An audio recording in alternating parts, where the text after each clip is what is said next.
not the YouTube algorithm, click off this video. This is your only chance to escape the ramble.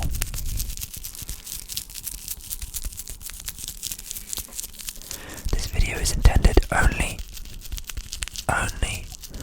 for the YouTube algorithm, not the general public. I'm going to give you 10 seconds, about 10 seconds, to click off the video.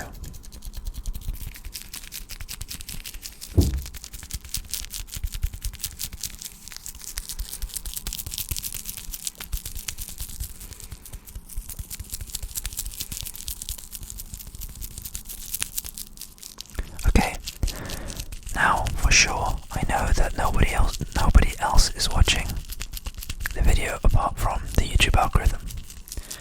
So let's not be rude. Hello, how are you? How's it going?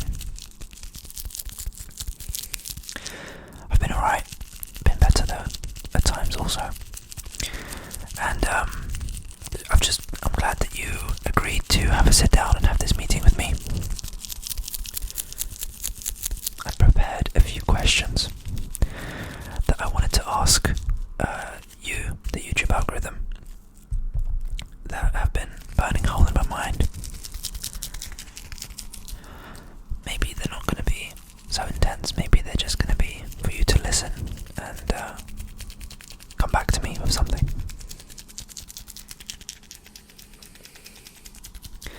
I just want to understand a few things, such as how do you choose who you pick to be the next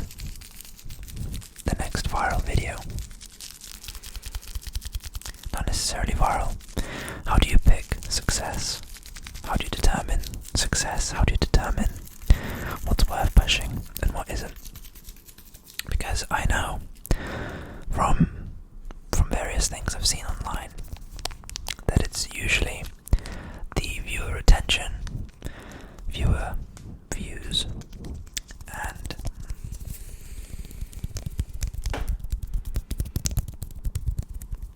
trends in general.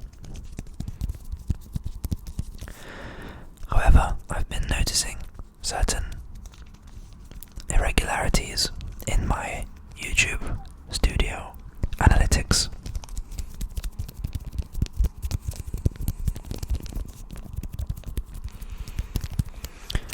One of which is that no matter how many subscribers I gain over the course of the month,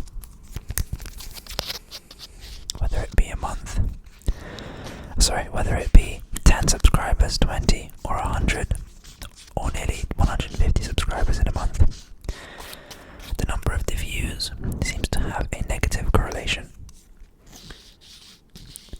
So maybe I'll have a successful video and I'll gain some views, I'll gain some subscribers.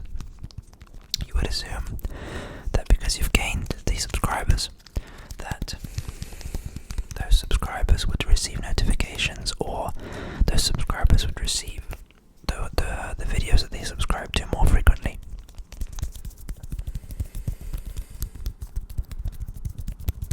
However, I received the majority of my views whilst I was on 100 or less subscribers.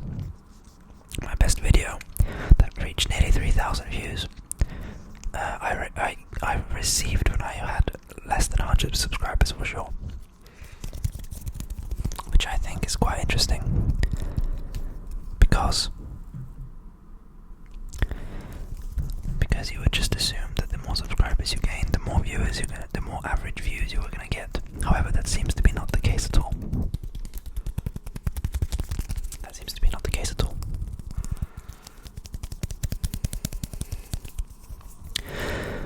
So that is my first question. What is this strange irregularity in the analytics that I'm seeing? And maybe you'll have a second look. Maybe you'll have a second look and correct that irregularity.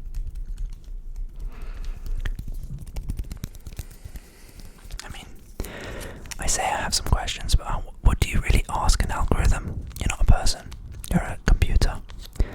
You're a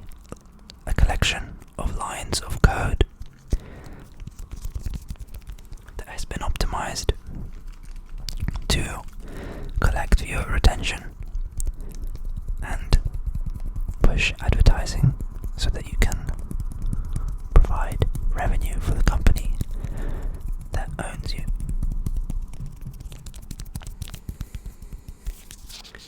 Which I think is quite cool, I guess. It's quite cool. It does seem, though, that the viewer, that there is what I would like to call fragile views, because I've noticed that despite having videos that get over 1,000 views, if you look further into YouTube statistics, YouTube Studio statistics and analytics, the average viewer retention of each view tends to be usually a quarter of the length of the video, sometimes half, and that is the average.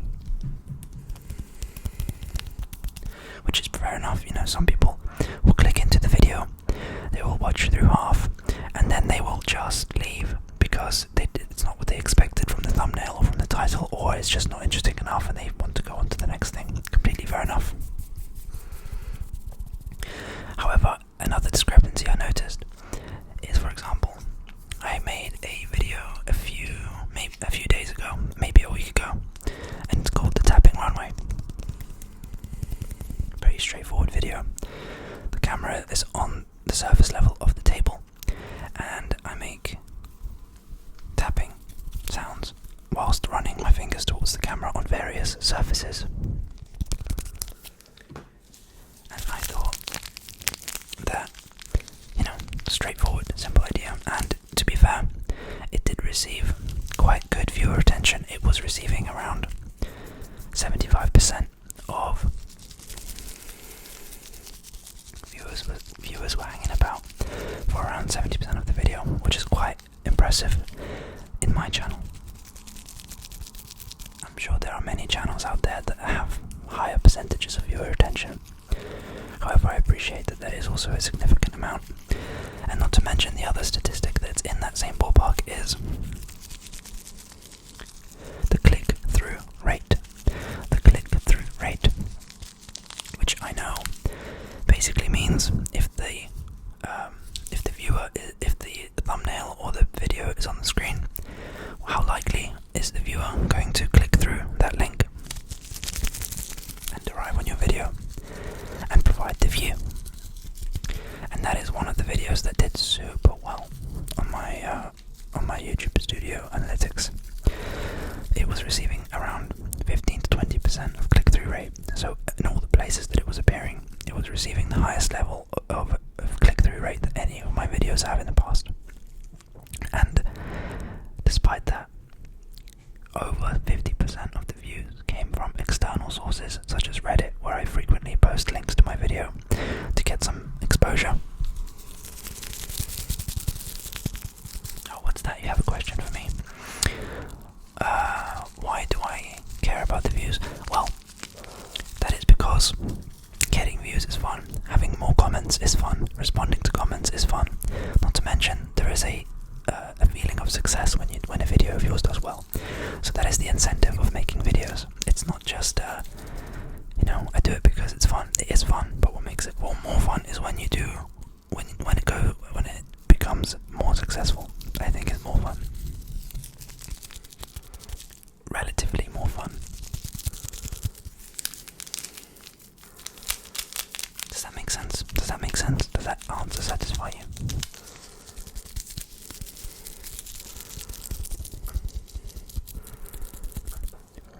It's always going to be fun, and I'm going to continue making videos nevertheless. But it would be even better with a bit more support. Even better with a bit more support.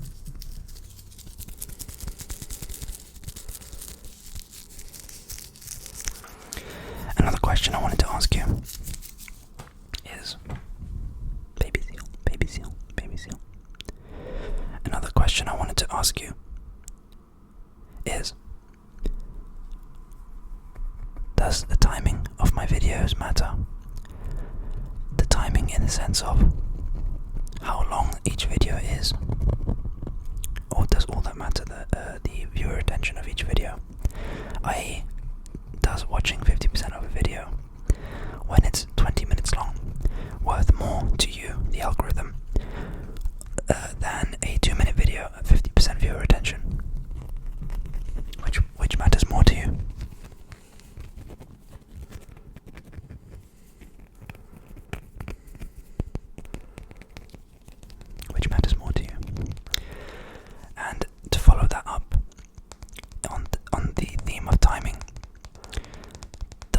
it matter on the time of day of your video when you upload it?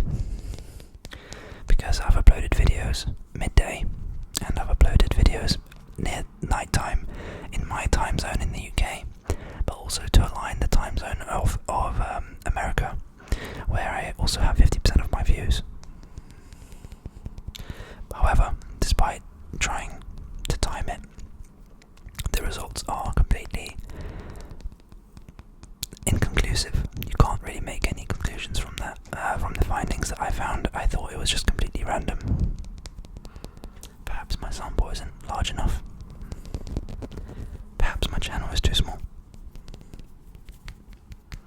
Maybe you can make it better.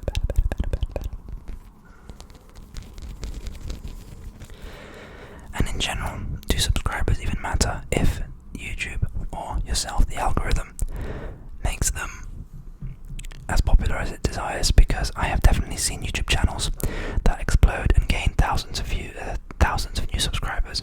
However, they are always kept in the same range of views in their videos.